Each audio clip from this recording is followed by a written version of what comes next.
The first principle is the principle of vision. Where there is no vision, people perish. Proverbs 29 verse 18. ഒന്നാമതായി നാം കാണുന്ന ഒരു കാര്യം, ദർശനം ഇല്ല എങ്കിൽ ജനം മര്യാദ വിട്ട് നടക്കുന്നു എന്ന് സദൃശ്യവാക്യങ്ങൾ 29 അധ്യായത്തിൽ നാം അത് വായിക്കുന്നു. അതുകൊണ്ട് ദർശനത്തിന്റെ ആവശ്യകത, അതാണ് ഒന്നാമത്തെ കാര്യം. So that's what we consider, that Nehemiah caught the vision of God in his generation, in his life. He heard in Nehemiah 1:3, when we read, when his brothers Hanani and others came and said, the remnant, they are in great distress and reproach, and the wall of Jerusalem is broken down and gates are burned with fire. Something began to happen in his heart. നെഹെമ്യാവ് 1:3 ചില കാര്യങ്ങൾ, ചില വിശേഷങ്ങൾ, വാർത്തകൾ നെഹെമ്യാവ് കേട്ട് കഴിഞ്ഞപ്പോൾ ആണ് അദ്ദേഹത്തിന്റെ ഹൃദയം ഈ ഒരു ദർശനത്താൽ പിടിക്കപ്പെടുവാൻ ഇടയായി തീർന്നത്. For hundreds of years, nearly 120 plus years, the walls were broken. Thousands of people walked by, but no one caught the vision. No one caught God's burden. But here was Nehemiah. When he heard, he was caught. Amen. We considered all that, so we just skipped through. He caught that vision. Before a vision can be birthed, God brings a burden, a problem. No one is able to see that problem, but you end up seeing that problem. You start speaking about that problem. Amen. And suddenly you are the man or that person or that church or that group to which God says, now I want to give you that assignment so that you can arise and build. It becomes a God vision, the principle of vision. നാം ഒരു പ്രത്യേകത അതാണ് ഇവിടെ കാണുന്നത്. ഈ ഒരു വിഷയം അനേക വർഷങ്ങളായിട്ട് നിലനിൽക്കുന്ന ഒരു വിഷയമാണ്. ഏകദേശം 120 വർഷങ്ങൾ ഈ മതിലുകൾ ഇടിഞ്ഞു കിടക്കുന്നു. എല്ലാവരും അത് കണ്ടു, കേട്ടു. എന്നാൽ ഈ ഒരു വ്യക്തി ഉണ്ടായിരുന്ന ഒരു പ്രത്യേകത, അതൊരു ദൈവീക ദർശനമായി, ആ ഭാരം ഒരു ദർശനമായി തൻ്റെ ഉള്ളിലേക്ക് കയറി ക്രമേണ മുൻപോട്ടുള്ള നാളുകളിൽ അത് പ്രാർത്ഥനയായി, ഉപവാസമായി, മാത്രമല്ല ആ വിഷയത്തിന് വേണ്ടി എല്ലാവരും ഒരു പ്രോബ്ലം കാണുമ്പോൾ, എല്ലാവരും എന്താ ഇത് ശരിയാകാത്തതെന്ന് ചോദിച്ച് നടക്കുന്നതിൻ്റെ നടുവിൽ അതിൻ്റെ ഉത്തരമായി തീരുവാൻ ഈ ഒരു മനുഷ്യനെ ദൈവം എഴുന്നേൽപ്പിക്കുന്നു, ദൈവം അതിനു വേണ്ടി ഉപയോഗിക്കുന്നു. അത് തന്നെയാണ് നമ്മുടെ ജീവിതത്തിലും പ്രക്രിയ. ചിലത് കാണുമ്പോൾ, അതിനുവേണ്ടി പ്രാർത്ഥിക്കുമ്പോൾ, അതൊരു ഭാരമായി, ദർശനമായി ഉള്ളിൽ കയറുമ്പോൾ, അത് സംസാരിച്ചു തുടങ്ങുമ്പോൾ നമ്മെ തന്നെ അതിന് ഉത്തരമാക്കി തീർക്കുവാൻ ദൈവത്തിന് പദ്ധതിയുണ്ട്. Now the second principle is the principle of taking responsibility. That's what we learn from Nehemiah. If you want to arise and build, you not only come and capture a vision from God, now you have to take the first step of taking divine responsibility. രണ്ടാമത്തെ ഒരു കാര്യം, ഈ ഒരു വിഷയത്തെ കുറിച്ചുള്ള ഒരു ഉത്തരവാദിത്തം ഏറ്റെടുക്കുന്നതായി നമുക്ക് നെഹെമ്യാവിനെ കാണുവാൻ കഴിയുന്നു. അതൊരു പ്രധാനപ്പെട്ട ഒരു ഘടകമാണ്. പണിതെടുക്കുന്ന പ്രക്രിയക്കകത്ത് ആരെങ്കിലും ഒരു ഉത്തരവാദിത്തം എടുക്കുവാനായിട്ടുണ്ട് എങ്കിൽ അത് നമ്മെ അടുത്ത പടിയിലേക്ക് കൊണ്ടുപോകും. He made God's problem his problem, and he said, Lord, as we read through the prayer of Nehemiah and how he identified with that problem, he began to see it as the problem, his problem, and he began to say, Lord, I ask you forgiveness. We have acted corruptly, we have sinned. Amen. And he stepped out and to say, here I am, Lord, here I am. Whatever it takes to build this wall, here I am. And he gave himself. That's what we learn in this, the principle of taking divine responsibility. അദ്ദേഹം ദൈവകരങ്ങളിലേക്ക് ഏൽപ്പിച്ചു കൊടുത്തു. ദൈവത്തിന്റെ വിഷയം, ദൈവത്തിന്റെ വിഷമം, ദൈവത്തിന്റെ പ്രശ്നം തൻ്റെ പ്രശ്നമായി ഏറ്റെടുത്ത് അതിനുവേണ്ടി ഉപവസിച്ച് പ്രാർത്ഥിച്ച് അത് പണിതെടുക്കുവാൻ തന്നെത്താൻ ഏൽപ്പിച്ചു കൊടുക്കുന്നു. ചില ചലനങ്ങൾ അത് തൻ്റെ ജീവിതത്തിൽ തന്നെ സൃഷ്ടിക്കുന്നു. താനായിരിക്കുന്ന സുഖകരമായ സാഹചര്യം വിട്ടിറങ്ങേണ്ടിയ അവസ്ഥകൾ അത് മുഖാന്തരം വരുന്നു. എന്നാൽ ഉത്തരവാദിത്തം എടുത്തതിൻ്റെ ഭാഗമായി ഈ ചലനം നാം അവിടെ കാണുകയാണ്. Hallelujah. He began in prayer and fasting day and night. We see that day and night I wept and I prayed and I fasted. There was a period of conception and incubation where God was dealing with the problem, with the issues. It became his vision, his burden, and now he almost came to the place where he was hearing God say, Nehemiah, would you not do something to fix that problem? Others would speak about the problem, make the problem big, but here was Nehemiah in that place. Nehemiah 1:11, this is the surrender of Nehemiah, where he says, I'm willing to take responsibility. 1:11 ഒരു പ്രാർത്ഥന നാം അവിടെ കാണുന്നത്. താൻ പ്രാർത്ഥിച്ച് പ്രാർത്ഥനയിൽ മാത്രം ഒതുങ്ങി നിൽക്കാതെ അടുത്ത പടിയിലേക്ക് കയറുന്നതായി നാം കാണുകയാണ്. കാരണം ദൈവമേ, ഈ ഒരു വിഷയത്തിന്റെ അകത്ത് കർത്താവ് ഒരു ഫേവർ തരണമേ, കർത്താവേ സക്സസ് തരണമേ.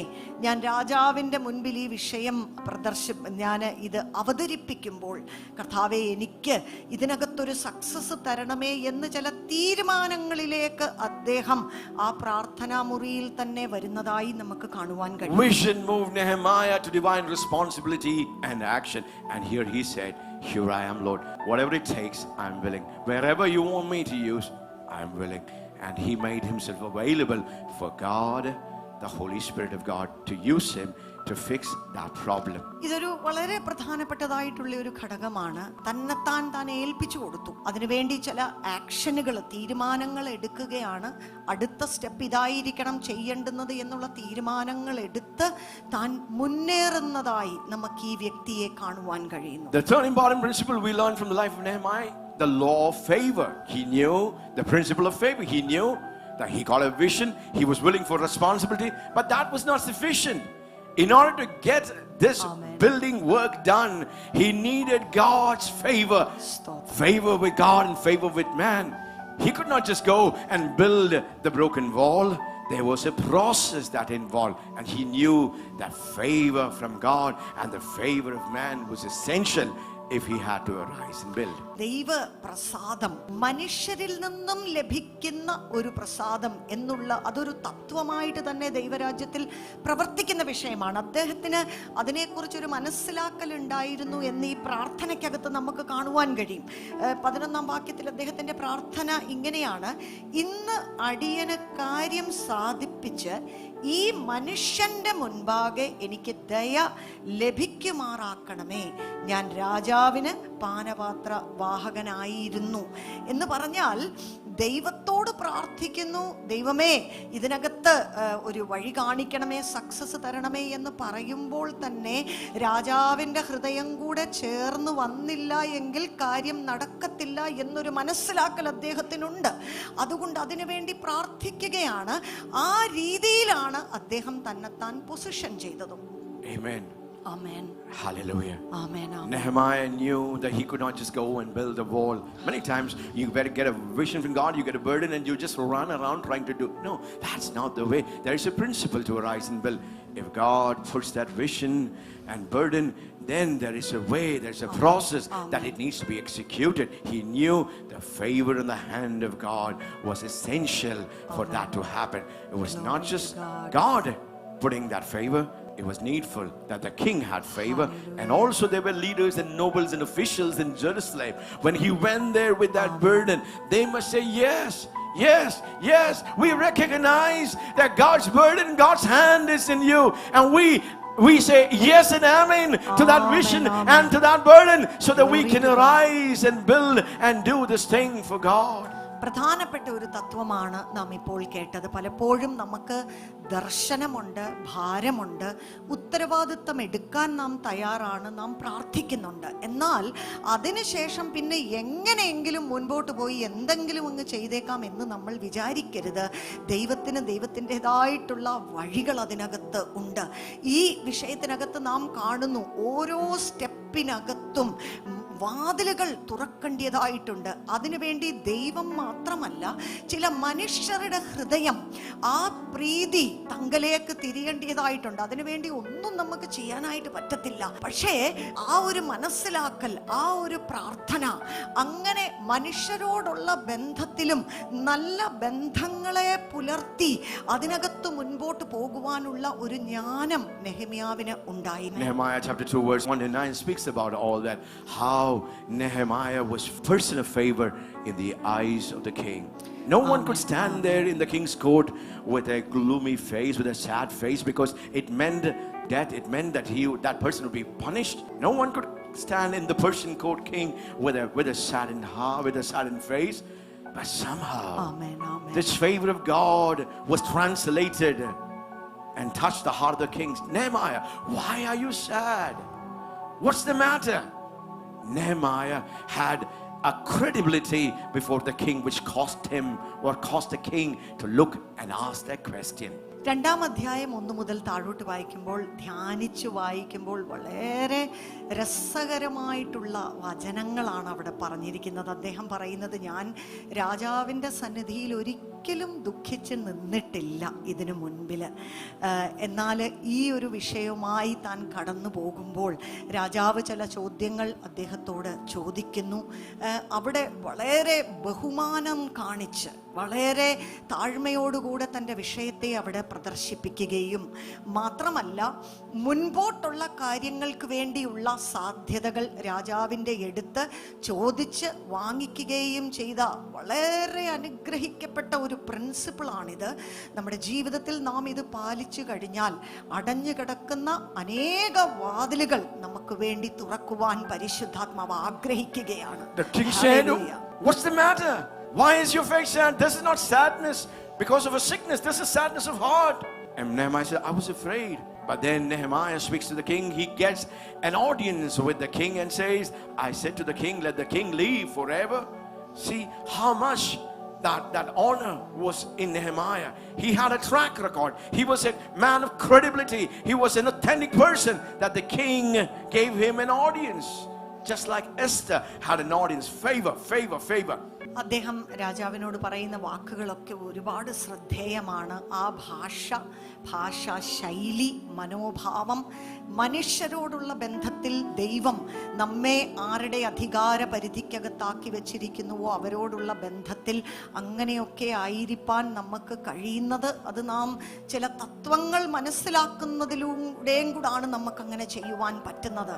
അങ്ങനെ ആ ഒരു ഫേവർ, പ്രസാദം പ്രാപിച്ചു മുന്നേറുന്ന നെഹെമ്യാവിനെ നമുക്ക് ഇവിടെ കാണുവാൻ. The king said to me, what would you request? Verse 4. So I prayed to the God of heaven. See, Nehemiah, he was a man of prayer.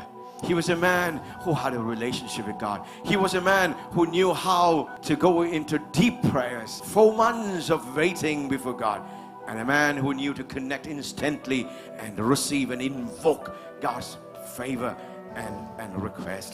4-ാം വാക്യത്തിൽ രാജാവിനോട് സംസാരിച്ചുകൊണ്ടിരിക്കുന്നതിൻ്റെ നടുവിൽ തന്നെ ഇടക്കിട്ട് പറയുകയാണ്, ഉടനെ ഞാൻ സ്വർഗത്തിലെ ദൈവത്തോട് പ്രാർത്ഥിച്ചു. ഒരു പ്രാർത്ഥന മനുഷ്യനായിരിക്കുന്ന നെഹെമ്യാവിനെ നാം ഇവിടെ കാണുന്നു.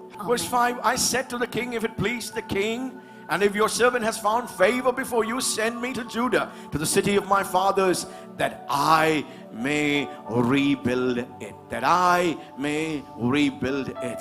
രാജാവിന് തിരുവുള്ളമുണ്ടായി, അടിയന് തിരുമുൻപിൽ ദയ ലഭിച്ചു എങ്കിൽ അടിയനെ യഹൂദയിൽ എൻ്റെ പിതാക്കന്മാരുടെ കല്ലറകൾ ഉള്ള പട്ടണത്തിലേക്ക് അത് പണിയേണ്ടതിന് ഒന്ന് അയക്കണമേ എന്ന്. Praise God. This is the principle of favor. God's favor in Nehemiah opened the heart of the hardest kingdom, a brutal king, and caused him to say, go, I give you that request. And not only Nehemiah got permission to go to Judah, to Jerusalem, but because of that favor, he got resources. He got authority letters to pass by. He got resources, timber and wood and everything that would require. See how Nehemiah was blessed because of the favor that was released from the king. രാജാവിന്റെ ഹൃദയം, ദൈവത്തെ അറിയാത്ത ഈ രാജാവിന്റെ ഹൃദയം തുറക്കുകയാണ്. തനിക്ക് ആവശ്യമുള്ളത് എല്ലാം മാത്രമല്ല, മുൻപോട്ടുള്ള യാത്രയിൽ ആവശ്യമുള്ളത്, ഈ പണിക്ക് ആവശ്യമുള്ളത്, ഇങ്ങനെയുള്ള എല്ലാ കാര്യങ്ങളും തനിക്ക് ലഭിക്കുകയാണ്. So when we are willing to arise and build according to God's plans and purposes, not only the people who are believers, but even the wealth of the wicked shall be transferred for the purposes of God. Hallelujah, hallelujah. നാം ദൈവത്തിന് നമ്മോട് പ്രസാദമുണ്ടാകുമ്പോൾ, ദൈവികമായ വഴികളിലേക്ക് നാം ഇറങ്ങി അങ്ങോട്ട് ചെല്ലുമ്പോൾ, അത് വിശ്വാസികളാകണമെന്നില്ല. അവിശ്വാസികൾ, ജാതികളുടെ അടുക്കലിരിക്കുന്ന സമ്പത്ത് പോലും ദൈവരാജ്യത്തെ പണിയുവാൻ വേണ്ടി റിലീസ് ചെയ്യുവാൻ ദൈവത്തിന് പദ്ധതിയുണ്ട്. വിശ്വസിക്കുന്നവർ കൈകളെ ഉയർത്തി ദൈവത്തിനൊരു നന്ദി പറഞ്ഞാട്ട്. ഇതൊക്കെ ദൈവത്തിന്റെ പദ്ധതിയാണ്. Released by high favor. Amen, amen. Just like Nehemiah was noticed. Hallelujah. Many of you are called to arise and build in different places, wherever God has placed you. Whatever burden God has put within you. And I pray this morning, because of the favor of God that rests on you, may you be noticed in this season. Hallelujah. May those people who are in Yes, places Lord. of authority and We influence receive it, Lord. notice you. We receive May that it. favor of God come upon you We so that receive you it, Lord. are noticed. Amen. And the king, as the king said, what is Receive it, it. Nehemiah? What is the burden of your heart? Amen. And then comes the important principle that we can learn from Nehemiah's life. If we have to be people who arise and build, the principle of evaluation, planning, and strategizing. ഇങ്ങനെയുള്ള ചില പണികൾ ഏറ്റെടുക്കുന്നതിന് മുൻപേ ഇരുന്ന് പദ്ധതികൾ രൂപീകരിച്ച് അതെങ്ങനെ ചെയ്യണം എന്നുള്ള കണക്കുകൂട്ടലുകളിലേക്ക് താൻ മുൻപോട്ട് പോകുന്നു. Amen. Amen. Hallelujah. Nehemiah chapter 2 verse 11 says, so I came to Jerusalem and I was there 3 days. Verse 12, I arose in the night, I and a few men with me. We did not tell what my God was putting into my mind to do for Jerusalem. There was no animal except the animal on which I was riding. Verse 13, so I went out by night by the valley gate in the direction, and then inspecting the walls of Jerusalem which are broken down and its gates which were consumed by fire. Verse 15, so I went up at night by the ravine and inspected the wall, and then I entered the valley gate again and I returned. 11-ാം വാക്യം മുതൽ നാം കാണുന്നത് നെഹെമ്യാവ് യെരൂശലേമിൽ എത്തിച്ചേർന്നു. ഉടൻ താൻ അവിടെ ചെയ്തു തുടങ്ങുന്നതായിട്ടുള്ള ചില കാര്യങ്ങളാണ് നാം കാണുന്നത്. ഞാൻ യെരൂശലേമിൽ എത്തി അവിടെ 3 ദിവസം താമസിച്ച ശേഷം ഞാനും എന്നോടുകൂടെ ചില പുരുഷന്മാരും രാത്രിയിൽ എഴുന്നേറ്റു. എന്നാൽ യെരൂശലേമിൽ ചെയ്യുവാൻ എൻ്റെ ദൈവം എൻ്റെ മനസ്സിൽ തോന്നിച്ചത് ഞാൻ ആരോടും പറഞ്ഞിട്ടില്ലായിരുന്നു.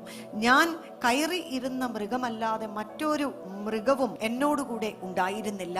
15-ാം വാക്യത്തിൽ പറയുന്നത്, രാത്രിയിൽ തന്നെ ഞാൻ തോടിന്റെ അരികത്തുകൂടി ചെന്ന് മതിൽ നോക്കിക്കൊണ്ട് താഴ്വര വാതിൽ വഴിയായി മടങ്ങിപ്പോന്നു എന്ന് പറയുമ്പോൾ ഒരു വിധത്തിൽ താൻ അവിടെ താമസിച്ച് അന്തരീക്ഷം മനസ്സിലാക്കി അവിടെയെല്ലാം ചുറ്റിക്കറങ്ങി കണ്ട് ഒരു സർവേ എടുക്കുന്നത് പോലെയുള്ള ചില കാര്യങ്ങൾ അദ്ദേഹം ചെയ്യുവാൻ തുടങ്ങി. The burden and the vision of God caused Nehemiah into action. It was a time he only heard 600 miles away in the Persian court, but now he had come traveling 600 miles. He was in that place.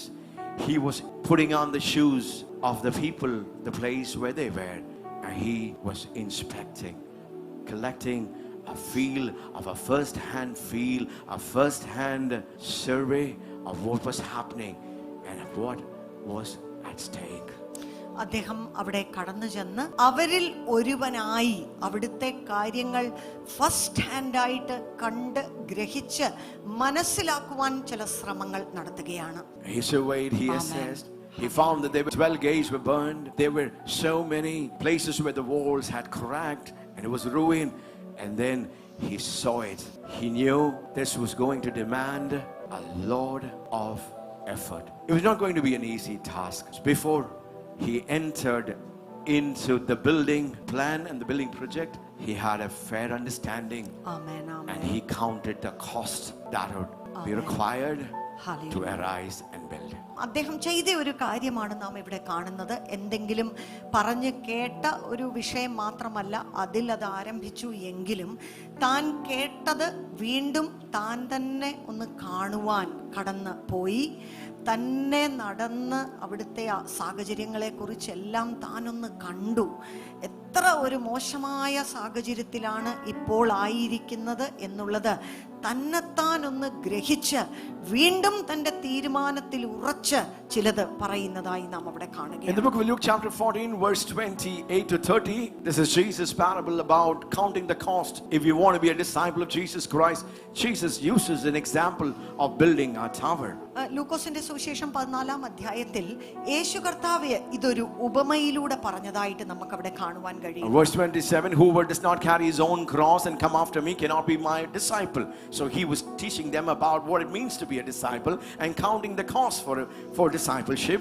And then he says, വില കണക്കാക്കുന്നതിനെ കുറിച്ച് ഏതെങ്കിലും ഒരു വിഷയത്തിനകത്ത് കർത്താവിനെ പിൻപറ്റി മുൻപോട്ട് പോകണമെങ്കിൽ അതിലൊരു വില കൊടുക്കേണ്ടതായിട്ടുണ്ട്. അത് ആ കാര്യത്തിൽ ഏർപ്പെട്ടതിന് ശേഷമല്ല അതിനെക്കുറിച്ച് ചിന്തിക്കേണ്ടുന്നത്. മുന്നമേ ഇരുന്ന് ഇതിനെത്ര എത്ര വില കൊടുക്കേണ്ടി വരും എന്നുള്ളത് ഒന്ന് കണക്ക് കൂട്ടിയിട്ട് വേണം എന്നൊരു കാര്യം തത്വം യേശു കർത്താവ് പഠിപ്പിച്ചു. For which one of you, when he wants to build a tower, does not first sit down and calculate the cost to see it, if he has enough to complete it? Otherwise, when he has laid a foundation and is not able to finish, all who observe it will begin to ridicule him.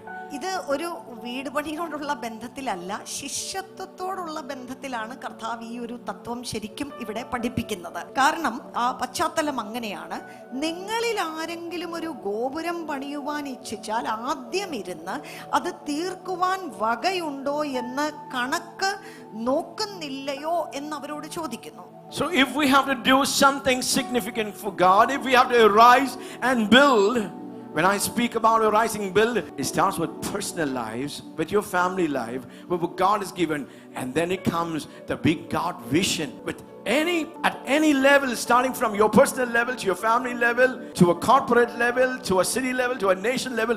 The principles, that's why it's called principles and laws, because they are universal and it is the same at any level. എല്ലാ തലങ്ങളിലും ഈ പറയുന്ന തത്വങ്ങളെല്ലാം തന്നെ പ്രാവർത്തികം ആയിരിക്കുന്നു. ശിഷ്യത്വത്തോടുള്ള ബന്ധത്തിൽ കർത്താവ് ഇത് പഠിപ്പിക്കുവാൻ ഇടയായി തീർന്നു. അത് തന്നെയാണ് നാം എഴുന്നേറ്റ് പണിയുവാൻ ഏതെങ്കിലും ഒരു വിഷയത്തിൽ മുൻപോട്ട് പോകുമ്പോൾ, നാം കാലുകൾ എടുത്തു വെക്കുമ്പോൾ അങ്ങനെ ചിലതും കൂടെ ചെയ്യേണ്ടതായിട്ടുണ്ട്. So Nehemiah inspected, had a feel, a first-hand feel of what was in front of him. He knew that this task is going to take everything of his life. He had to be prepared. 4 months of preparation prayer was not sufficient. He had to gird up his loins, and he knew this was going to take his very life. And Nehemiah saw it. He evaluated. He assessed. He planned. And he had to receive a divine strategy to see that this incredible feat of God could be accomplished. വളരെ ഗൗരവത്തോടെയാണ് താൻ ഈ വിഷയത്തിലേക്ക് പ്രവേശിച്ചത്. കാരണം മുന്നമേ ഇതിനകത്തുള്ള വിഷയങ്ങൾ എന്തെല്ലാം ഇതിനകത്ത് ഫേസ് ചെയ്യേണ്ടതായിട്ട് വരും, എന്ത് വില കൊടുക്കേണ്ടതായിട്ട് വരും, എത്രമാത്രം ഇതിനകത്തേക്ക് അറ്റൻഷൻ കൊടുക്കേണ്ടതായിട്ട് വരും എന്നുള്ള കാര്യങ്ങൾ മുന്നമേ ഗ്രഹിച്ച് മനസ്സിലാക്കിയതിന് ശേഷം പണി തുടങ്ങുന്ന ഒരു തത്വം നാം ഇവിടെ കാണുന്നുണ്ട്. ഇല്ലെങ്കിൽ കുറച്ച് മുൻപോട്ട് പോയിട്ട് പറ്റത്തില്ല എന്ന് പറഞ്ഞ് പിന്തിരിയുന്ന ഒരു അനുഭവം അതിനകത്ത് വരാതിരിക്കേണ്ടതിന് തന്നെ മുന്നമേ ഇത് ചെയ്യേണ്ട ആവശ്യകത നമുക്കുണ്ട്. Nehemiah had to think through it. Nehemiah had to go through the process, because it was not a small thing before him. And that's why Nehemiah, an inspiration for us. God has recorded what God did through Nehemiah for our instruction, so we could emulate what he has done. ഒരു ദൃഷ്ടാന്തമാണ്, ഒരു നല്ല ഉദാഹരണമാണ്, മാതൃകയാണ് ഈ നെഹെമ്യാവ്. കാരണം നമുക്കിതിന്റെ അവസാനം അറിയാം. വളരെ സക്സസ്ഫുൾ ആയിട്ട് ഈ വർക്ക് താൻ ചെയ്തു തീർത്തു. അപ്പം അതിനാവശ്യമുള്ള ഗുണവിശേഷതകളെല്ലാം അദ്ദേഹത്തിലുണ്ട്, ആ തത്വങ്ങളെല്ലാം അദ്ദേഹം പാലിച്ചു. അത് നമുക്കൊന്ന് ഗ്രഹിച്ച് നമ്മുടെ ജീവിതത്തിൽ അപ്ലൈ ചെയ്യാനായിട്ട് കഴിയണം. അതിലൊന്നാണിത്. The fifth principle is a principle of envisioning and casting vision and inspiring leaders for the task. അതിനുശേഷം നെഹെമ്യാവ് തന്നെ ദർശനം പ്രാപിച്ചാണ് ഈ സ്ഥലത്തേക്ക് വന്നത്. വേറെ ആരും കൂട്ടുനിൽക്കുവാനായിട്ട് അദ്ദേഹത്തിന്റെ കൂട്ടത്തിൽ അന്നേരമില്ല. അപ്പോ താൻ പ്രാപിച്ച ദർശനം മറ്റുള്ളവരിലേക്ക് പകർന്നു കൊടുത്ത് അതിനെക്കുറിച്ച് സംസാരിച്ച് അതേ ദർശനത്തിലേക്ക് ഒരു കൂട്ടത്തെ വളർത്തിയെടുത്തോണ്ട് വരിക എന്നുള്ളത് അതിന്റെ അടുത്ത ഒരു പടിയാണ്. Nehemiah couldn't just go and do anything. He needed the cooperation of the people, especially the leaders who were there. Nehemiah chapter 2 verse 17. Then I said to them, verse 16 says, the officials did not know where I had gone or what I had done, for I had not told the Jews, the priests, the nobles, the officials, and the rest who did the work. Then I said to them, you see the bad situation we are in. Jerusalem is desolate and its gates burnt by fire. Come, let us rebuild the wall of Jerusalem so that we will no longer be a reproach. 16-ാം വാക്യത്തില് അദ്ദേഹം പറയുന്നുണ്ട്, ഞാൻ എവിടെയാ പോയതെന്നോ എന്ത് ചെയ്തെന്നോ ഒന്നും ഞാൻ ആരോടും ആദ്യമേ അദ്ദേഹം ഇത് ഷെയർ ചെയ്തില്ല, ഇത് പങ്കിട്ടില്ല. താൻ അത് തൻ്റെ ഉള്ളിലേക്ക് അത് ഗ്രഹിക്കുവാൻ ഒരു സമയമെടുത്തു. എന്നാൽ തന്നെ ഇത് ചെയ്തു തീർക്കാൻ പറ്റത്തില്ല, പലപ്പോഴും ദൈവത്തിന്റെ പദ്ധതിക്കകത്തൊരു കൂട്ടത്തെയാണ് ദൈവം ഏതെങ്കിലും കാര്യം ചെയ്തെടുക്കാനായിട്ട് ഉപയോഗിക്കുന്നത്. ഉടൻ തന്നെ 17-ാം വാക്യത്തിൽ അനന്തരം ഞാൻ അവരോട് യെരൂശലേം ശൂന്യമായും അതിന്റെ വാതിലുകൾ തീ കൊണ്ട് വെന്ത് കിടക്കുന്നതായും നാം അകപ്പെട്ടിരിക്കുന്ന ഈ അനർത്ഥം നിങ്ങൾ കാണുന്നുവല്ലോ, വരുവീൻ, നാം ഇനിയും നിന്നാപാത്രമായിരിക്കാതെ വണ്ണം യെരൂശലേമിന്റെ മതിൽ പണിയുക എന്ന് പറഞ്ഞ് ഒരു ആഹ്വാനം കൊടുക്കുകയാണ്. Nehemiah didn't have any personal motive or personal agenda because he was in a high place. He had everything that he needed to live a comfortable life. But here was God's man under God's vision, God's burden. He rises up like a trumpet, but he knew the work could not be done just by what he had in his heart. Jesus. He needed Hallelujah. God's people, God's team Amen. to become a force so that they could arise. In every generation, this has been God's way. നെഹെമ്യാവിന്റെ കയ്യിൽ എല്ലാം ഉണ്ടായിരുന്നു. ഒരു നല്ല സ്ഥലത്തായിരുന്നു താൻ ആയിരുന്നത്. നല്ല മിടുക്കുള്ള പ്രാപ്തിയുള്ള ഒരു മനുഷ്യനായിരുന്നു. എങ്കിലും ദൈവത്തിന്റെ പദ്ധതികളെ തിരിച്ചറിഞ്ഞ് ഞാൻ മാത്രം പോരാ, ഒരു കൂട്ടം ഈ വേല തികച്ചെടുക്കുവാനായി ദൈവത്തിന്റെ സമയത്തിനുള്ളിൽ ഇത് ചെയ്തു തീർക്കണമെങ്കിൽ അങ്ങനെ ഒരു കാര്യം വേണമെന്നുള്ള ബോധ്യത്തോടുകൂടെ തൻ്റെ ലെവല് കഴിഞ്ഞ് അടുത്ത പടിയെടുക്കുകയാണ്. മിണ്ടാതിരിക്കാൻ പറ്റത്തില്ല. ഈ ദർശനം കൈമാറണം. ചിലര് ഈ ദർശനം ഏറ്റെടുക്കുവാൻ ദൈവം ചുറ്റുമാക്കി വെച്ചിട്ടുണ്ട്. അതിനുവേണ്ടി ഒരു പ്രയത്നം തന്നെ ആവശ്യമാണ്. തൻ്റെ നേതൃത്വത്തിന്റെ ഒരു ഭാഗമാണത് കാണിക്കുന്നത്. ഈ ഭാരത്തെ കുറിച്ച് സംസാരിക്കുവാൻ തുടങ്ങി. മറ്റുള്ളവരിലേക്ക്, ദർശനമില്ലാത്തവരിലേക്ക് ഈ ദർശനം കൈമാറ്റം ചെയ്ത് അവരെ വെല്ലുവിളിച്ച് റെഡിയാക്കുന്നതായിട്ട് നാം ഇവിടെ കാണുകയാണ്. He was a powerful, he motivated God's people for God's cause. He was a person who was willing to mobilize people for God's cause and God's vision. അത് അദ്ദേഹത്തിന്റെ ജീവിതത്തിലുള്ള ഒരു നേതൃത്വ കഴിവാണ് നാം കാണുന്നത്. ഒരു ദൈവിക ദർശനത്തെ പൂർത്തീകരിച്ചെടുക്കുവാൻ തന്റെ സ്വയ താല്പര്യങ്ങൾക്ക് വേണ്ടിയല്ല, ഇങ്ങനെ ഒരു കാര്യത്തിന് വേണ്ടി ഉത്തേജിപ്പിച്ച് മറ്റുള്ളവരെ കൂട്ടത്തിൽ ചേർത്തൊരു കൂട്ടത്തെ പണിതെടുക്കുവാനായിട്ട് അദ്ദേഹത്തിന് അവിടെ കഴിയുന്നതായി നാം മുൻപോട്ട് കാണുകയാണ്. In the 1960s, God raised up a man. 1940s, God was using a man called Oral Roberts. And in the 1960s, God put a vision into his heart. He was a powerful healing evangelist. Most of you would know about Oral Roberts and his healing tents. He was a history maker. But God put a dream, a vision. Oral, build me an university. Oral Roberts എന്ന് പറയുന്ന അനുഗ്രഹിക്കപ്പെട്ട ദൈവദാസനെ കുറിച്ച് നമുക്കറിയാം. 1960-കളിലൊക്കെ ദൈവം അദ്ദേഹത്തെ ഒരു healing ഇവാഞ്ചലിസ്റ്റായി ശക്തമായി ഉപയോഗിച്ചു. എന്നാൽ ദൈവം അദ്ദേഹത്തോട് ഇങ്ങനെ ഒരു വാക്ക് പറഞ്ഞു, ഓറൽ, നീ ഒരു യൂണിവേഴ്സിറ്റി തുടങ്ങണം. And this is the way Oral puts it, build me. We can do many things for ourselves, what we desire. If it's within the parameters of God's word, God has no problems. But there are times when God says, do this for me. It's not a man's vision, it's God's vision transferred to a man. Amen. The broken walls of Jerusalem was not Nehemiah's problem. It was God's problem. God's problem for about his people. That was his heart. And even in this generation, God is looking, his eyes are wandering to and fro, not just in the church, but in the universal church. Can I find my man? Can I find my woman? Who will not just be interested in doing their own visions, but God's heart and God's vision. If someone will pay the cost, if someone will go through the process, someone will walk the principles. Who knows before the return of Christ, as Oral's name has been spoken.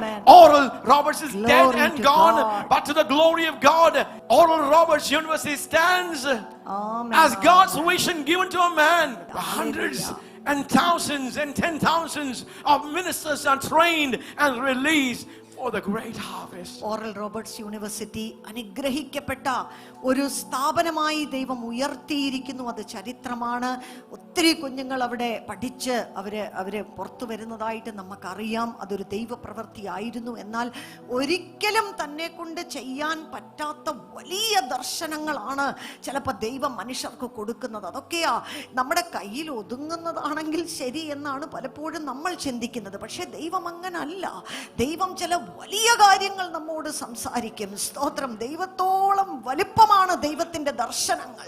എന്നാൽ എല്ലാ തലമുറയിലും ദൈവം ദൈവം നോക്കുകയാണ്, അങ്ങനെ ഒരു പുരുഷനുണ്ടോ, അങ്ങനെ ഒരു സ്ത്രീയുണ്ടോ, അവരുടെ പരിമിതികൾക്കപ്പുറത്ത് ഞാൻ പറയുന്നതിനെ ഒന്ന് ഏറ്റെടുക്കുവാൻ, ആ ദൈവ ശബ്ദത്തോടൊന്ന് പ്രതികരിക്കുവാൻ, അതൊരു ദൈവിക ദർശനമായി ഉള്ളിൽ രൂപം കൊള്ളുമ്പോൾ ദൈവനാമ മഹത്വത്തിന് വേണ്ടി തലമുറകൾക്ക് അനുഗ്രഹമായി അങ്ങനെ ചിലത് തന്റെ ജനത്തിലൂടെ ചെയ്തെടുക്കുവാൻ ദൈവത്തിന് പദ്ധതിയുണ്ട്. Oral Roberts University is in a 300-acre campus with hundreds of courses that's happening.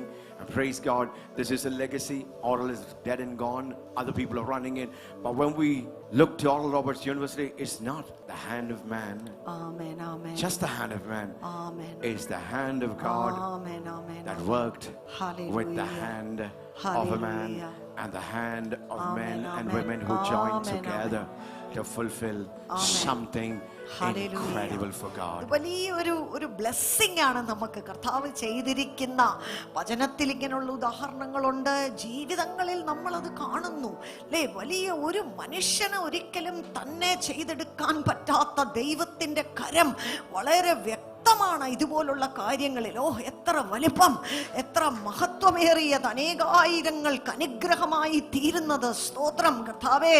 അങ്ങനെയുള്ള ചില ദർശനങ്ങൾക്ക് ഉടമകളായി തീരുവാൻ കർത്താവേ, അങ്ങനെയുള്ളത് ചിലത് എഴുന്നേറ്റ് പണിയുവാൻ ഇന്നും ഈ തലമുറയിൽ ദൈവം ജീവിതങ്ങളെ അന്വേഷിക്കുകയാണ്. Then comes the principle of teamwork, raising and building a team so that they can rise and build. Nehemiah chapter 2, as Nehemiah motivates them and speaks about the vision burden of heart, it resonates within them. Verse 18, I told them, Nehemiah 2:18, I told them how the hand of God had been favorable to me, and also about the king's words which he spoken to me.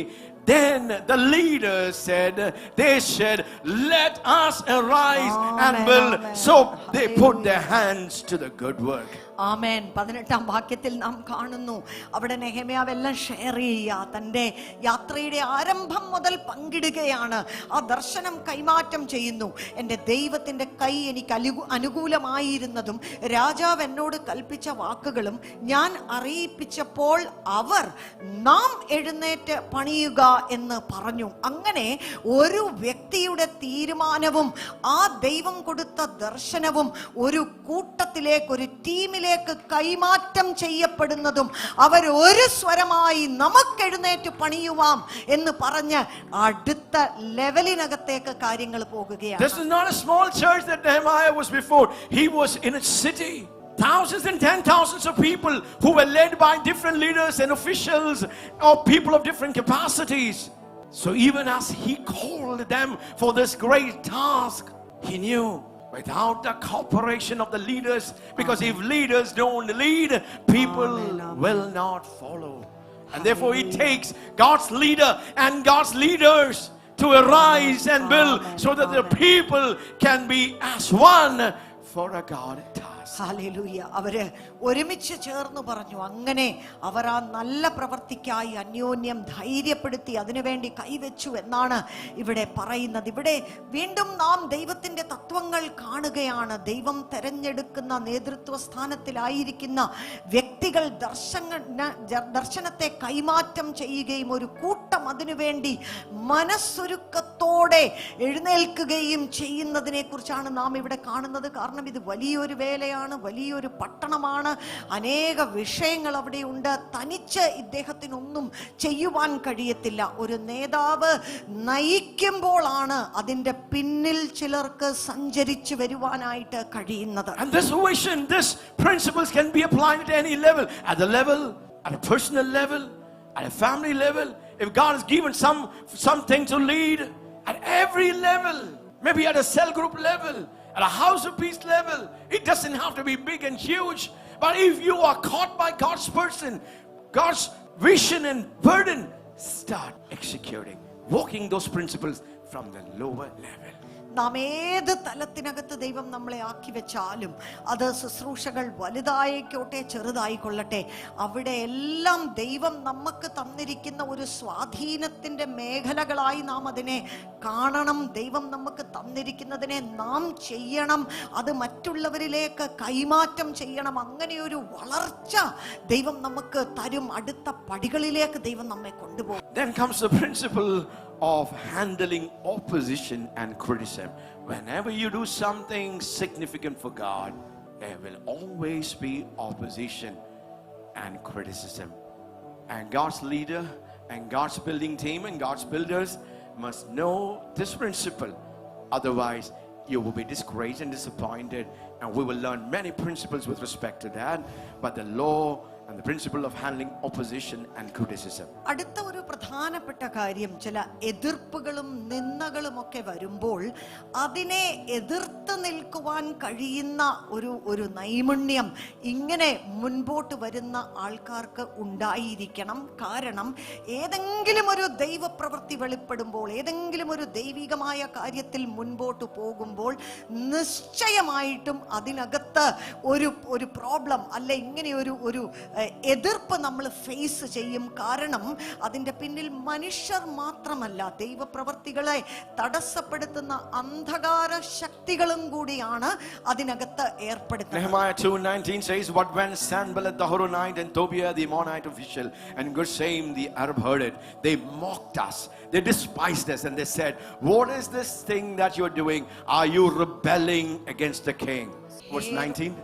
ഹൊരോന്യനായ സൽബല്ലത്തും അമ്മോന്യനായ ദാസൻ തോബിയാവും അരാബ്യനായ ഗോശയും ഇത് കേട്ടിട്ട് ഞങ്ങളെ പരിഹസിച്ച് നിന്ദിച്ച്, നിങ്ങൾ ചെയ്യുന്ന ഈ കാര്യം എന്ത്? നിങ്ങൾ രാജാവിനോട് മത്സരിപ്പാൻ ഭാവിക്കുന്നുവോ എന്ന് ചോദിച്ചു. Here was Nehemiah, who was so comfortable. He had come with a God vision, with a God heart, for a God purpose. Here he was, but suddenly out of nowhere, for hundreds of years there was no issues, but suddenly when God's building work begins to happen, Amen. demonic entities, Amen. depending upon how big the Amen. task, how great the task is, സ്തോത്രം.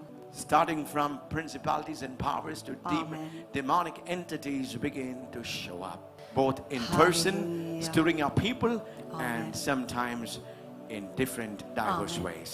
എത്രയോ വർഷങ്ങളായിട്ട് വലിയ ചലനമൊന്നുമില്ലാതെ കിടക്കുന്ന ഒരു സ്ഥലത്ത് ഒരു ദൈവപ്രവൃത്തി അങ്ങോട്ട് ആരംഭിച്ച് തുടങ്ങിയപ്പോൾ തന്നെ അവിടെ ചില ശബ്ദങ്ങൾ ഉയർന്നു വന്നു. അത് നിന്ദയുടെ, ആദ്യഘട്ടത്തിൽ തന്നെ നിന്ദയുടെയും പരിഹാസത്തിൻ്റെയും ശബ്ദങ്ങളായിരുന്നു. നിങ്ങൾ രാജാവിനെതിരായി മത്സരിക്കുന്നു എന്ന്, എന്തോ തെറ്റായ ചില കാര്യങ്ങൾ ചെയ്യുവാൻ ഭാവിക്കുന്നു എന്ന് അവരെയും മറ്റുള്ളവരെയും ചിന്തിപ്പിക്കത്തക്ക വിധത്തിൽ എവിടെ നിന്നോ നമുക്ക് അറിയാം അതിൻ്റെ പിന്നിൽ പ്രവർത്തിക്കുന്നത് എന്താണെന്ന്. അങ്ങനെയുള്ള വാക്കുകൾ, അങ്ങനെയുള്ള ശബ്ദങ്ങൾ പെട്ടെന്ന് അന്തരീക്ഷത്തിൻ്റെ അകത്തേക്ക് അങ്ങ് വിടുകയാണ്.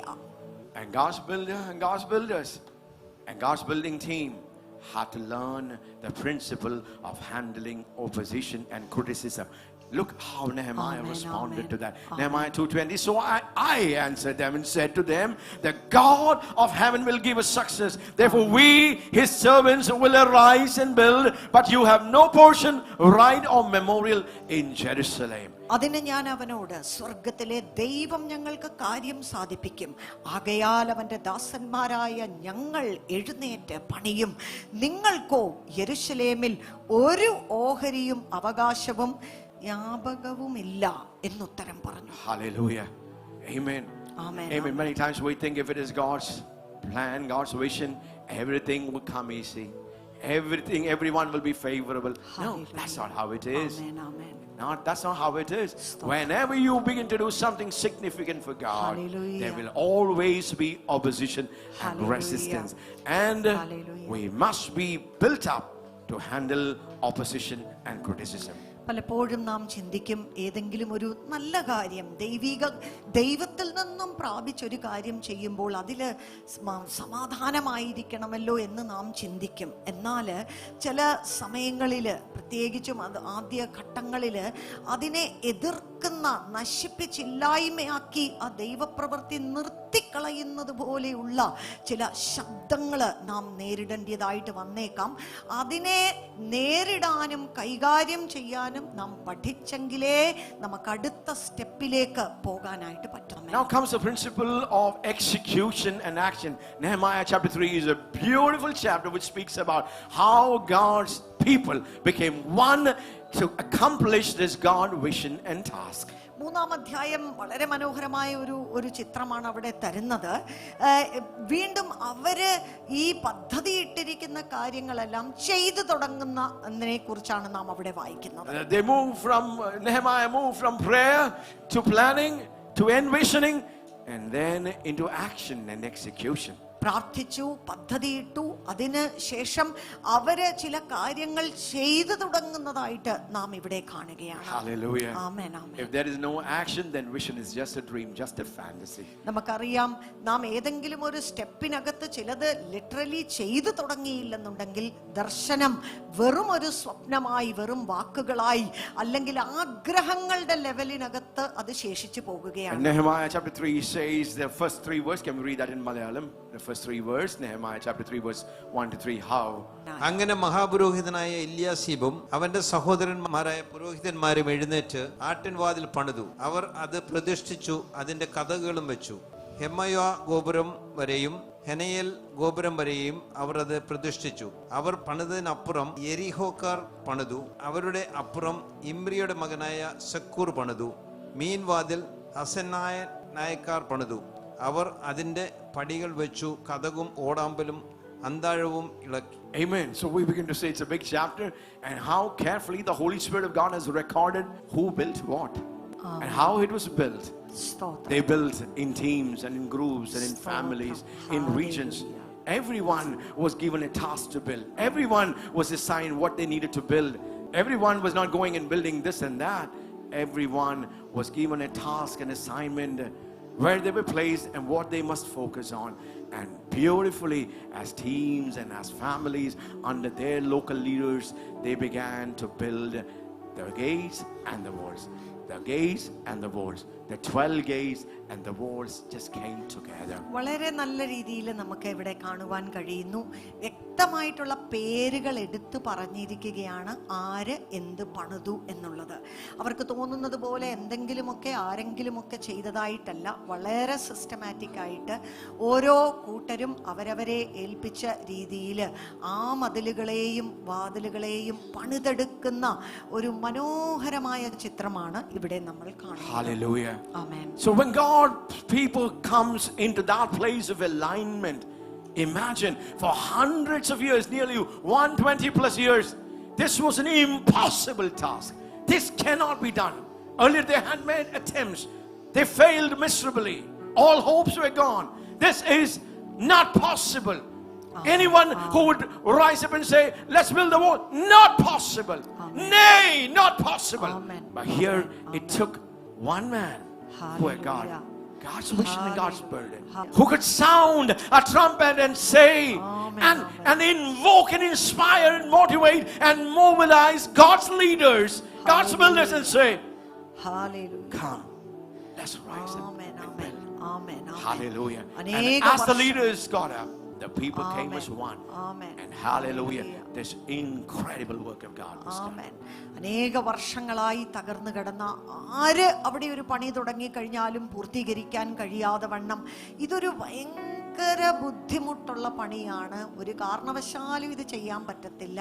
അനേകർ ശ്രമിച്ചിട്ട് ചെയ്യാനും പറ്റിയിട്ടില്ല. നമ്മളും ചെയ്യാതിരിക്കുന്നതായിരിക്കും നല്ലത് എന്നൊരു വിധത്തിൽ കിടന്ന ഒരു സംഗതിയാണിത്. 12 അതിൻ്റെ വാതിലുകളും നശിച്ചു കിടക്കുകയാണ്, അതിൻ്റെ മതിലുകൾ ഇടിച്ചു കിടക്കുകയാണ്. എന്നാൽ നാം വീണ്ടും ഇവിടെ കാണുന്ന ഈ പരാജയങ്ങളുടെ എല്ലാം മേളിൽ, അവിശ്വാസത്തിൻ്റെ മേളിൽ, സംശയത്തിൻ്റെ മേളിൽ ദൈവത്തിൽ നിന്നും ദർശനം പ്രാപിച്ച ഒരു വ്യക്തി മുൻപോട്ട് വരികയും ഹല്ലേലൂയ അദ്ദേഹത്തിൻ്റെ ആ ദൈവത്തിലുള്ള ആ കഴിവുകളെ നാം ഇവിടെ കാണുന്നു. അതുപോലെ അത് കേട്ട് പ്രതികരിച്ചവരുടെ ആ നല്ല ഹൃദയം നാം കാണുന്നു. ഒറ്റ കൂട്ടമായിട്ട് അങ്ങോട്ട് എഴുന്നേറ്റ് കഴിഞ്ഞപ്പോൾ ഇത്രയും വർഷങ്ങളായി തകർന്നു കിടന്നതിനെ അവർ ഒരുമിച്ച് ചേർന്ന് പണിയുകയാണ്.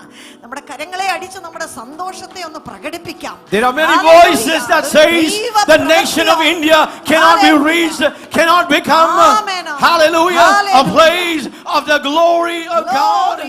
Laws and regulations, Amen, amen, amen. Hallelujah. are being passed so that the gospel of Jesus Christ will not come into this nation.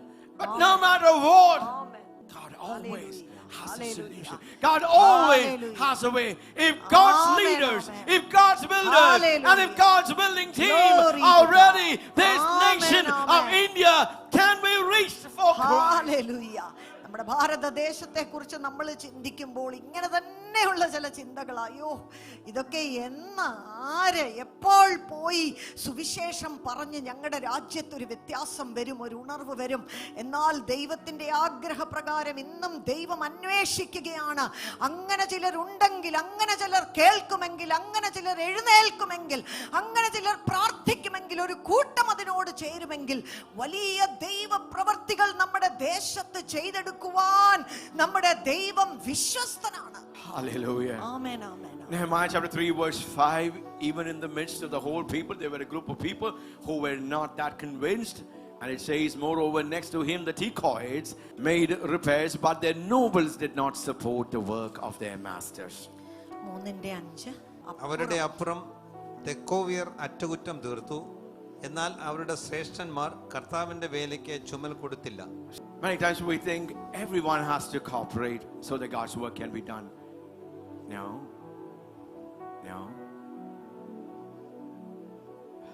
Here we see a classic example that everybody was in the building building Jesus. process, but there were a group of Hallelujah. people, for whatever reason, they were unwilling to cooperate, unwilling to do their part.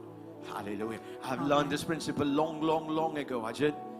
It's God's privilege that God gives you to give your hand to the work of God. God can do His work with or without you. Hallelujah. ആമേൻ. 5-ാം വാക്യത്തിൽ അതിൻ്റെ ഇടയ്ക്ക് ഒരു ചെറിയ കുറിപ്പ് നാം കാണുന്നു. ചിലര് അതിനെ ചുമൽ കൊടുക്കാതെ, ഈ വേലയ്ക്ക് ചുമൽ കൊടുക്കാതെ മാറി നിന്നു. അങ്ങനെയുള്ള സാഹചര്യങ്ങളും വന്നേക്കാം. എല്ലാവരും ഒരുപോലെ വന്നില്ലെങ്കിൽ ദൈവത്തിന് പ്രവർത്തിക്കുവാൻ കഴിയത്തില്ല എന്നൊരു കാര്യം അതിനകത്തില്ല. ചിലരതിനകത്തു നിന്ന് അങ്ങ് മാറിയറ്റു പോകും, അങ്ങ് സ്ട്രെയിൻഡായി പുറത്തു പോകും എന്നുള്ളതേ ഉള്ളൂ. ഇത് ദൈവത്തിൽ ഞാൻ പഠിച്ച ഒരു തത്വമാണ്. നീ ഏൽപ്പിച്ചു തന്നാൽ നിന്നെ ഞാൻ ഉപയോഗിക്കും, ഇല്ലെങ്കിൽ മറ്റൊരുവനെ നിന്റെ സ്ഥാനത്ത് നിർത്തി എൻ്റെ വേല ചെയ്തെടുക്കുവാൻ എനിക്കറിയാം. നമ്മളാരും ഇൻഡിസ്പെൻസിബിൾ അല്ല ദൈവരാജ്യത്തിൽ എന്നുള്ളത് ഒരു പ്രധാനപ്പെട്ടതായിട്ടുണ്ട്. As a young minister of God, I learned this principle from God. Ajit, I've given you an opportunity. I put my call, I put my mantle, I put my anointing, I put my vision on you. But if you remain unfaithful, woe to you. I still love you. I still love you. But the assignment that I gave you will go to someone else. Amen. And I said, Lord, hallelujah. Lord, amen, hallelujah. ആമേൻ. സ്തോത്രം. Hallelujah. അതുകൊണ്ട് നമ്മുടെ ഒരു മനോഭാവം അങ്ങനെയായിരിക്കണം. വലിയ പദവിയാണ്. ദൈവം നമ്മളെ വിളിച്ചിട്ടുണ്ടെങ്കിൽ, ദൈവം നമ്മെ ഏൽപ്പിച്ചിട്ടുണ്ടെങ്കിൽ, ദൈവത്തിന്റെ അഭിഷേകം തന്നിട്ടുണ്ടെങ്കിൽ അതൊരു പദവിയാണ്. സ്തോത്രം. അത് നമ്മൾ അതിനകത്ത് മുൻപോട്ട് പോയാൽ നമ്മുടെ ജീവിതത്തിന് അനുഗ്രഹമാണ്. പോയില്ലെങ്കിൽ അയ്യോ നിനക്ക് കഷ്ടം. കാരണം മറ്റൊരുവനെ ആ സ്ഥാനത്ത് കൊണ്ടുവന്ന് തൻ്റെ പ്രവർത്തികൾ ചെയ്തെടുക്കുവാനായിട്ട് ദൈവം പദ്ധതിയിടും. അതുകൊണ്ട് അങ്ങനെയുള്ള ഒരു ഗൗരവം, ഒരു ഭയത്തോടും വിറയലോടും കൂടെ നമ്മുടെ വിളിയെ നമ്മൾ കാണുവാനായിട്ട് നാം പഠിക്കണം. Now, the next principle is again the principle of handling intimidation, allegations, accusations, and threats. ഭീഷണികളെ അല്ലെങ്കിൽ നിന്ദകളെ മുഴക്കുന്ന സമയത്ത് അതിനെ എങ്ങനെ കൈകാര്യം ചെയ്യണം എന്നുള്ള ഒരു മനസ്സിലാക്കൽ നമുക്കുണ്ടായി. If small assignment, small problems, small opposition. If it's a God-sized God task, then you have that dimension Amen. of problems, intimidation, allegation, and accusation. അങ്ങനെ ഒരു വിഷയവും ഇതിനകത്തുണ്ട്. ചെറിയ ഒരു സംഗതിയാണെങ്കിൽ ചെറിയ പ്രശ്നങ്ങളായിരിക്കും നേരിടേണ്ടി വരുന്നത്. എന്നാൽ ദർശനത്തിന് വലിപ്പം കൂടുന്തോറും നാം നേരിടുന്ന വെല്ലുവിളികൾക്കും പ്രശ്നങ്ങൾക്കും നിന്ദകൾക്കും ഭീഷണികൾക്കുമൊക്കെ അതുപോലെയുള്ള വലിപ്പങ്ങളും കാണും. Hallelujah. Amen. Opposition does not just start in the beginning, it continues throughout, because the enemy fights tooth and nail to stop what God is building.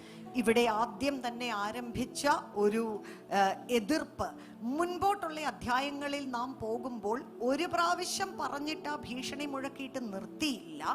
വീണ്ടും വീണ്ടും പല ഇടങ്ങളിലായിട്ട് തലപൊക്കി വരുന്നത് പോലെ ഈ ദൈവപ്രവൃത്തികളെ ഇല്ലായ്മയാക്കി കളയുന്ന അറ്റംപ്റ്റുകൾ അവിടെ നടക്കുന്നതായി നാം Nehemiah chapter 4, 1, verse 1 to 3. Can we just quickly read that? Now it came about when Sanballat heard that we were rebuilding the wall, he became furious and very angry and mocked the Jews. He spoke in the presence of his brothers and the wealthy people there and said, "What are these feeble Jews doing? Are they going to restore it for themselves? Can they offer sacrifice?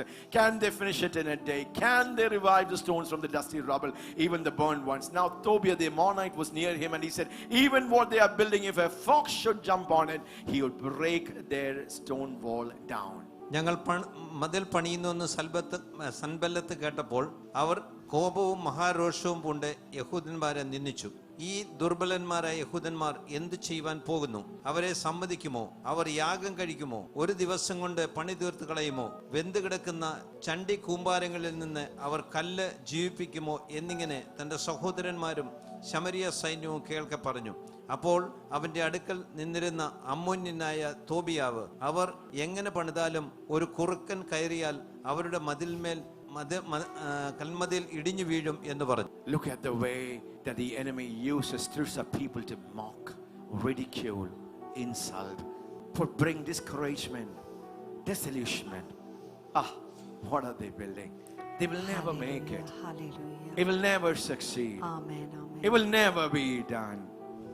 But in the midst of all Amen, those amen. intimidation, Hallelujah. in the midst of all those allegations, God's man Nehemiah Amen. had to stand strong. For Strong. hear, O our God, verse 4, hear, O our God, how we are despised. And then he begins to pray. Verse 6 says, so we built a wall, and the whole wall was joined together to half its height, for the people had a mind to work. ഈ 4-ാം അധ്യായം 1 മുതൽ നാം വായിച്ചു കേട്ട ഭാഗങ്ങളിൽ ആ വാക്കുകളെല്ലാം ആ നിന്ന വാക്കുകളൊക്കെ അതുപോലെ അവിടെ എഴുതിയിരിക്കുകയാണ്. കാരണം ഇതേ ശൈലിയിലുള്ളതാണ് പലപ്പോഴും നമ്മളിലേക്കെല്ലാം വരുന്നത്. അപ്പോൾ അത് എവിടെ നിന്ന് വരുന്നു എന്നുള്ളത് നാം തിരിച്ചറിയണം. നിന്ന വാക്കുകൾ, കളിയാക്കൽ, തമാശ, അങ്ങനെയുള്ള വാക്കുകൾ ഉപയോഗിച്ച് അവരെ നിന്ദിച്ച് പരിഹസിച്ച് നിങ്ങൾ ചെയ്യുന്നതൊക്കെ വെറും ഒന്നുമില്ല, ഇതൊന്നും നിലനിൽക്കത്തില്ല എന്ന് പറയുന്ന വാക്കുകളാണ് അവിടെ പറഞ്ഞിരിക്കുന്നത്. എന്നാൽ 4-ാം വാക്യത്തിൽ വീണ്ടും അവർ പ്രാർത്ഥിക്കുകയാണ്. ദൈവമേ, ഇത് നമ്മെ നിന്ദിക്കുന്നത് കണ്ടോ എന്ന് പറഞ്ഞ് പ്രാർത്ഥിക്കുകയാണ് അവർ. 4-ാം വാക്യം 5-ാം വാക്യം 6-ലേക്ക് വരുമ്പോൾ പറയുന്നത് അങ്ങനെ അല്ലേ, അവരോട് തിരിച്ച് പറഞ്ഞ് അവരെ മനസ്സിലാക്കാനുള്ള സാഹചര്യങ്ങളൊന്നും ഒരു പക്ഷേ അവിടെ ഇല്ല. പക്ഷേ അവർ പ്രാർത്ഥിച്ചു, അവർ മുന്നേറി. 6-ാം വാക്യത്തിൽ പറയുന്നത്, അങ്ങനെ ഞങ്ങൾ മതിൽ പണിതു, വേല ചെയ്യുവാൻ ജനത്തിന് ഉത്സാഹമുണ്ടായിരുന്നത് കൊണ്ട് മതിൽ മുഴുവനും പകുതി പൊക്കം വരെ തീർത്തു. Hallelujah. Amen, amen. Now they had built the wall to the half. Imagine the kind of pressure, kind of opposition, criticism, allegation in the midst. It was easy for God's builders and God's people to stop and give attention to what people were saying, but instead of that, they put their attention and focus to doing what God had called them to do. ഈ കാര്യങ്ങളിലേക്ക് അവരുടെ മനസ്സ് തിരിച്ചു കഴിഞ്ഞാൽ നിന്നു പോകും, ക്ഷീണിച്ചു പോകും, തടസ്സപ്പെട്ടു പോകും എന്ന് നന്നായി അറിയാവുന്നത് കൊണ്ട് തന്നെ അവരുള്ള സമയം പ്രാർത്ഥനയിലേക്ക് തിരിച്ച് വീണ്ടും പണി തുടർന്ന് പകുതിയോളം ഈ പ്രശ്നങ്ങളുടെ നടുവിൽ തന്നെ പണിതെടുക്കുവാനായിട്ട് ദൈവം അവരെ നടത്തുകയാണ്. And as we go further, we begin to see that this opposition increases. Now they are threatening. They are saying, we will come and fight you. We'll break down what you have done. We will kill you, Nehemiah. And they are trying to bring threats, and they are making conspiracy and planning all those kind of things, so that their ultimate aim is to stop the work of God. വീണ്ടും 7-ാം വാക്യം 8-ാം വാക്യത്തിലേക്ക് കുറച്ച് ഈ work അങ്ങോട്ട് മുമ്പോട്ട് പോയപ്പോൾ അടുത്ത ഒരു സ്ട്രാറ്റജിയുമായിട്ട് ഭയങ്കര ദേഷ്യം അവർക്ക് ഈ പ്രശ്നങ്ങൾ ഉണ്ടാക്കിയത് ഇത് നിർത്തിക്കാനാണ്. പക്ഷെ നിർത്താതെ മുമ്പോട്ട് പോയെന്ന് കണ്ടപ്പോൾ അടുത്ത വികാരം ഇവരിൽ ശത്രുക്കളിൽ ഉളവാകുകയും ഇവരെ ഏത് വിധേനയും നിർത്തണം, യുദ്ധം ചെയ്യണം, ഡിസ്റ്റർബൻസ് ഉണ്ടാക്കണം എന്നൊരു ലെവലിന്റെ അകത്തേക്ക് അടുത്ത നീക്കങ്ങളുമായി അവരിറങ്ങുകയാണ്. Now they were trying to put fear into people. We will come. When you're building, we will come. That's what they were saying. The enemies who were there, Tobiah and Geshem and Sanballat, they said, our people will come and they will destroy you, they will fight, they will attack you, and they were trying to paralyze God's people with fear and intimidation. അവിടെ അടുത്ത ഒരു ചലനമെന്ന് പറയുമ്പോൾ ഈ ദേഷ്യത്തിന്റെ അകത്തുനിന്ന് യുദ്ധം ചെയ്യുകയും ഒരു ഭയം ജനത്തിന്റെ അടുക്കലേക്ക്, കാരണം ഇവരുടെ കൂട്ടത്തിൽ ഇദ്ദേഹത്തിന്റെ കൂട്ടത്തിൽ ചേർന്ന് നിന്ന് പണിതുകൊണ്ടിരിക്കുന്ന വ്യക്തികളുടെ ഉള്ളിലേക്ക് ഒരു ഭയം, നമ്മെ അങ്ങ് പാരലൈസ് ചെയ്ത് ഇല്ലായ്മയാക്കി കളയുന്നത് പോലെ ഒരു കാര്യമാണല്ലോ ഭയം. നിങ്ങൾ ഇതിനകത്ത് ചേർന്ന് നിന്ന് കഴിഞ്ഞാൽ നിങ്ങളെ നശിപ്പിക്കും, നിങ്ങളും ഇല്ലാതെയാകും എന്നൊരു ഭയത്തിന്റെ വാർത്തകൾ ഈ ജനത്തിന്റെ നടുവിലേക്ക് Verse 11 and 12 of Nehemiah, can we just, Nehemiah 4 verse 11 and 12, our enemy said, they will not know or see until we come among them, kill them, put a stop to the work. When the Jews who lived near them came and told us 10 times, they will come up against us from every place where you may turn. അനേക പ്രാവശ്യം ഇവരുടെ അടുക്കലേക്ക് വന്ന് ഈ ഭീഷണി മുഴക്കുകയാണ്. ഞങ്ങളുടെ ശത്രുക്കളോ നാം അവരുടെ ഇടയിൽ ചെന്ന് അവരെ കൊന്ന് പണി മുടക്കുന്നതുവരെ അവർ ഒന്നും അറിയുകയും കാണുകയും അരുതെന്ന് പറഞ്ഞു. അവരുടെ സമീപം പാർത്ത യഹൂദന്മാര് പല സ്ഥലങ്ങളിൽ നിന്നും വന്ന് നിങ്ങൾ ഞങ്ങളുടെ അടുക്കൽ വരുവീൻ എന്ന് പറഞ്ഞ് 10 പ്രാവശ്യം ഞങ്ങളോട് അപേക്ഷിച്ചു. Hallelujah. Imagine the tension in there. Imagine the kind of fear that was there in that place. They were in God's building project. They were fulfilling God's plan and purpose. But in the midst of all this, the people were becoming demotivated, discouraged, disillusioned, discouragement, fear and all that. But in the midst of that, here is the principle of handling fear and discouragement. Verse 14 says, when Nehemiah saw their fear, I rose and spoke to the nobles, the officials, and the rest of the people. Do not be afraid of them. Remember the Lord who is great and awesome, and fight for your brothers, your sons, your daughters, your wives, and your houses. ഇങ്ങനെയുള്ള ഒരു ഭയം, യാതൊരു ബാക്ക്ഗ്രൗണ്ടും നമുക്ക് പറയാനില്ല. വളരെ നല്ല രീതിയിൽ ദൈവിക ദർശനത്തിൽ തുടങ്ങി മുന്നേറുന്ന ഒരു കാര്യമാണ്. പക്ഷെ എന്തെല്ലാം എതിരുകളും പ്രശ്നങ്ങളുമാണ്. ഇപ്പോൾ ഭീതിയാണ്. ആൾക്കാർ വന്ന് കംപ്ലൈന്റ് ചെയ്യുവാണ്, നിങ്ങളുടെ കൂടെ ചേർന്ന് പ്രവർത്തിക്കുന്നത് കൊണ്ട് ഇന്ന് ഞങ്ങളുടെ ജീവിതം, ഞങ്ങളുടെ കുടുംബങ്ങൾക്ക് ഇന്ന് ഡേഞ്ചറാണ്, ഇത്തരത്തിലുള്ള കാര്യങ്ങൾ, അതുകൊണ്ട് ഞങ്ങളുടെ അടുത്തോട്ട് വന്ന് സഹായിക്കുക എന്നുള്ള ഒരു കൺഫ്യൂഷൻ, വേല നിന്ന് പോകുന്നത് പോലെ ഒരു കൺഫ്യൂഷനാണ്. 14-ാം വാക്യത്തിൽ അവരെ നോക്കി പറയുകയാണ്, ഞാൻ നോക്കി എഴുന്നേറ്റതിന് പ്രഭുക്കന്മാരോട് പ്രമാണികളോടും ശേഷം ജനത്തോടും, നിങ്ങൾ അവരെ പേടിക്കേണ്ട, വലിയവനും ഭയങ്കരനുമായ കർത്താവിനെ ഓർത്ത് നിങ്ങളുടെ സഹോദരന്മാർക്കും പുത്രന്മാർക്കും പുത്രിമാർക്കും ഭാര്യമാർക്കും വീട്ടുകാർക്കും വേണ്ടി പൊരുതുവീൻ എന്ന്. In the midst of fear, in the midst of discouragement, here was God's builder rising up and invoking and demonstrating God courageous, bold faith. Hallelujah. അവിടെ യുദ്ധം ചെയ്ത് നിൽക്കുവാൻ, പൊരുതുവാൻ, വിശ്വാസത്തോടുകൂടെ ഈ കാര്യങ്ങളെ എല്ലാം നേരിടുവാൻ അവരുടെ നേതാവായിരിക്കുന്ന നെഹെമ്യാവ് ജനത്തിന്റെ അടുക്കൽ പറഞ്ഞവരെ പ്രബോധിപ്പിക്കുകയാണിത്. പിന്മാറുവാനുള്ള സമയമല്ല, ഇത് മുന്നേറുവാനുള്ള സമയമാണ്. And then they had to change their strategy. 4:17 says, those who were rebuilding the wall and those who carried burdens took their load with one hand doing the work, with another hand.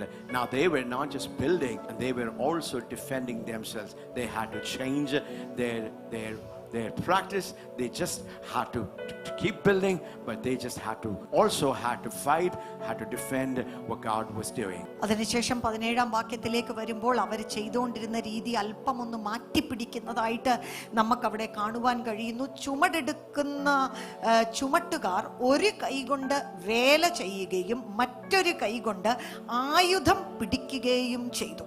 Hallelujah. Amen. Verse 23 says, so neither I, my brothers, my servants, nor the men of the guard who followed me, none of us removed our clothes. Each took his weapon even to the water. This is something which happened in the physical, with physical enemies, with physical dangers, with physical opposition. Hallelujah. How much more Amen. as the church of the living God, as God's sons and daughters who want to advance God's kingdom and take territories for Christ, how much more? How much more? Amen. How much more? സ്തോത്രം. The demonic principalities and powers Glory to and the God. kingdom of darkness will come and try to stop God's word. വളരെ നല്ല ഒരു ദൃഷ്ടാന്തമാണ് നമുക്കിവിടെ കാണുവാൻ കഴിയുന്നത്. കാരണം വേല നിന്ന് പോകരുത്, ഒരു വഴി വേല നടക്കണം, എന്നാൽ ഒരു വഴി യുദ്ധം ചെയ്യണം. ഈ 23-ാമത്തെ വാക്യത്തിൽ പറയുന്നത്, ഞാനോ എൻ്റെ സഹോദരന്മാരോ എൻ്റെ ബാല്യക്കാരോ എൻ്റെ കീഴിലുള്ള കാവൽക്കാരോ ആരും ഉടുപ്പും മാറിയില്ല, കുളിക്കുന്ന സമയത്തു കൂടെയും ആയുധം ധരിച്ചിരുന്നു. Amen. Hallelujah. Praise God. There's so many principles that we can learn from the life of Nehemiah, which would inspire us to be those people, God's leaders, God's builders, God's building team who can arise and build. ആമേൻ, ആമേൻ. അത്ര ശക്തമായിട്ടാണ് അവരൊരു കൂട്ടമായിട്ട് അവരുടെ നേരെ വന്ന ഈ പ്രതിസന്ധികളെ തരണം ചെയ്ത്, അതേസമയം താമസിച്ചു പോകരുതല്ലോ എന്ന് വെച്ച് അവർ ഒരു കൈ കൊണ്ട് വേല ചെയ്തു, ഒരു കൈ കൊണ്ട് യുദ്ധം ചെയ്തു. Nehemiah chapter 5. I will close with this principle. There are many more, but close with this. Nehemiah, look into the life of Nehemiah. He was the governor of Jerusalem and Judea for 12 years. And then he goes back to Susan, the Persian court, and then comes back again. But look at his life. നെഹമ്യാവിൻ്റെ ജീവിതത്തിലേക്ക് നാം വീണ്ടും 5-ാം അധ്യായത്തിലേക്ക് വരുമ്പോൾ നാം കാണുകയാണ്, Persian കോർട്ടിലുണ്ടായിരുന്ന ഒരു മനുഷ്യനാണ്. He came back, it says, moreover, from the day I was appointed to be governor of the land of Judea, all these 12 years, for 12 years, neither I nor my kinsmen have eaten the governor's food allowance. It was not a luxury. As a governor, he had every right to leave. But here we see the example of self-sacrifice and hard work. Here he was there as God's builder, and God's builders are living a self-sacrificial life. That everything that could be a privilege to him, he exempted himself. ആമേൻ. 5:14 ഇങ്ങനെ നെഹമ്യാവ് പറയുന്നു, ആണ്ട് വരെ 12 സംവത്സരം ഞാനും എൻ്റെ സഹോദരന്മാരും ദേശാധിപതിക്കുള്ള അഹോവൃത്തി വാങ്ങിയില്ല. എല്ലാ പ്രിവിലേജുമുള്ള ഒരു മനുഷ്യനായിരുന്നെങ്കിലും തന്നെത്താൻ ത്യജിച്ച് അവിടെ തൻ്റെ മുൻപിലുണ്ടായിരുന്നതായിട്ടുള്ള ആ വേലയ്ക്ക് വേണ്ടി പല കാര്യങ്ങളും വേണ്ട എന്ന് വെച്ച് താൻ മുന്നേറുന്നു. Verse 16 says, I also applied myself to the work on this wall, and we did not buy any land, and all my servants were gathered together for the work. ഞാൻ ഈ മതിലിന്റെ വേലയിൽ തന്നെ ഉറ്റിരുന്നു, ഞങ്ങൾ ഒരു നിലവും വിലയ്ക്ക് വാങ്ങിയില്ല, എൻ്റെ ഭൃത്യന്മാരൊക്കെയും ഈ വേലയിൽ ചേർന്ന് പ്രവർത്തിച്ചു പോന്നു. Amen. Look at the life of Nehemiah, God's builder, how he was willing. He was not just directing, not just making a lot of declarations, but here he was building alongside everything that was going on. അവിടെ നടക്കുന്ന സകല കാര്യങ്ങൾക്കും കൈത്താങ്ങൽ കൊടുത്ത് കൂടെ ചേർന്ന് നിന്ന് ഈ വേലയിൽ തന്നെത്താൻ ഏൽപ്പിച്ചു കൊടുത്ത നെഹമ്യാവിനെ. Nehemiah 6 verse 15 and 16. So the wall was completed on the 25th of the month of Elul in 52 days.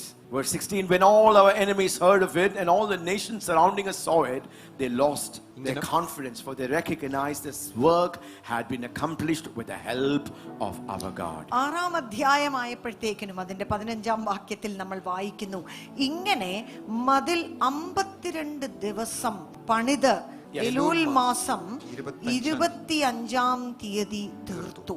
ഞങ്ങളുടെ സകല ശത്രുക്കളും അത് കേട്ടപ്പോൾ ഞങ്ങളുടെ ചുറ്റുമുള്ള ജാതികൾ ഒക്കെ ഭയപ്പെട്ടു. അവർ തങ്ങൾക്ക് തന്നെ അല്പന്മാരായി തോന്നി. ഈ പ്രവൃത്തി ഞങ്ങളുടെ ദൈവത്തിന്റെ സഹായത്താൽ സാധ്യമായി എന്ന് അവർ ഗ്രഹിച്ചു. What is this building wall? Why is it so significant? Building wall. Anyone can build a wall. And Hallelujah. Why has God included this work? Because it was an incredible, impossible task. Amen, amen. Where God and men partnered together as a memorial for God. നമ്മളിങ്ങനെ ഓർക്കും, ഈ ഒരു മതിൽ പണിതു, പണ്ടെന്തെങ്ങോ പണിത ഒരു മതിലാണ്. എന്തുകൊണ്ട് നമ്മൾ ഒരു ദൈവവചനമായിട്ട് അതിനെ ഇന്ന് കേൾക്കണം? എന്നാൽ ഇത് വലിയൊരു ദൈവപ്രവൃത്തിയായിരുന്നു. ദൈവവും മനുഷ്യരും ആ ചുറ്റും നിന്ന കൂട്ടരും എല്ലാം കൂടെ ഒന്ന് കൈകോർത്ത് പിടിച്ച് ചേർന്ന് പ്രവർത്തിച്ചപ്പോൾ അവർക്കുണ്ടായ മുന്നേറ്റങ്ങളാണ് നമുക്ക് അവിടെ കാണുവാൻ കഴിയും. If God was so passionate to see His kingdom built, how much more in 2023, in the beginning of this year, where He has spoken to us and says, it's time for you to arise and build something significant for God. അന്ന് ആ കാലങ്ങളിൽ ദൈവം തൻ്റെ ജനത്തിന് വേണ്ടി, തൻ്റെ വേലയ്ക്ക് വേണ്ടി, തൻ്റെ ആലയത്തിന് വേണ്ടി അത്രമാത്രം എരിവുണ്ടായിരുന്നു എങ്കിൽ, ദൈവം കൂടെ നിന്ന് ആ കാര്യങ്ങൾ സാധിപ്പിച്ചെടുത്തു എങ്കിൽ, ഈ 2023 എത്രയധികം നമ്മുടെ ശബ്ദങ്ങളെ ചേർത്ത് പറയുമോ? എത്രയധികം തന്റെ സഭയെ പണിതെടുക്കുവാൻ, ദൈവരാജ്യം മുന്നേറ്റുവാൻ ദൈവത്തിന് പദ്ധതിയുണ്ട്. Hallelujah. Amen. Let's just close our eyes and as we begin to worship God. Can we just close our eyes and lift up our hands and say, yes, Lord.